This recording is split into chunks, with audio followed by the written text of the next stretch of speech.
Welcome. In this video, we'll show you how to use our brand new Sandbox feature, your safe space to test fraud detection without impacting your live data.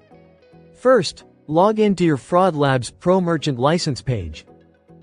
Enable the Sandbox from there.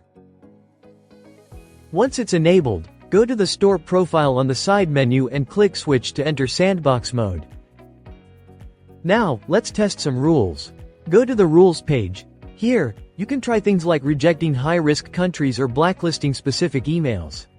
Once you're satisfied, simply export your rules and import them into your live store with ease. Grab your Sandbox API key, plug it into your online store setup, and run some test orders to simulate real scenarios. View all test results on the Transactions page. Dive into Insights using the Reports tab to see exactly how your rule changes performed. Each Sandbox session runs for 7 days with up to 500 queries. After that, everything is automatically purged, keeping your data secure.